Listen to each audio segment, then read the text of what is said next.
திமுகவை ஆட்சியிலிருந்து அகற்றும் கூட்டணியில் பாமக இடம்பெறும் என தெரிவித்துள்ள அன்புமணி, தொழில் முதலீடுகள் தொடர்பாக உரிய சான்றுகளுடன் புத்தகம் வெளியிட்டுள்ளதாகவும், இதை பொய் என சொல்லும் திமுகவினர் தன்னோடு மேடையில் விவாதம் செய்ய தயாரா எனவும் வினா எழுப்பியுள்ளார். நம்முடைய திமுக அரசின் பொய் முதலீடுகள், தொழில் முதலீடுகள், பொய் முதலீடுகள், அவங்க சொன்னாங்க 11,32,000 கோடிக்கு முதலீடு வந்துவிட்டது, 34 லட்சம் பேருக்கு வேலை கிடைத்து விட்டது என்று தொடர்ந்து முதலமைச்சரும் நிதி அமைச்சரும் தொழில் அமைச்சரும் தொடர்ந்து சொன்னதுக்கு அது அந்த பொய்யை வெளியில கொண்டு வந்தோம். அதனால இதெல்லாம் ஒரு பொய் விளம்பரம் வச்சுக்கிட்டு தான் திமுக ஆட்சியை நடத்தி கொண்டிருக்கின்றார்கள். இதுக்கு மறுப்பு கொடு சொல்லுங்க, இல்ல ஒரு மேடையை போட சொல்லுங்க. இது மறுப்பு, நான் வரேன் பேசலாம்.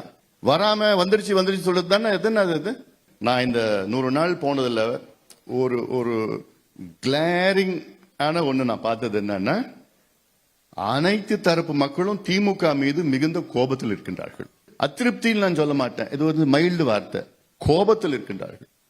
அதனால இப்போ all they want is a good opposition, நல்ல ஒரு நம்பிக்கை ஊட்டுகின்ற ஒரு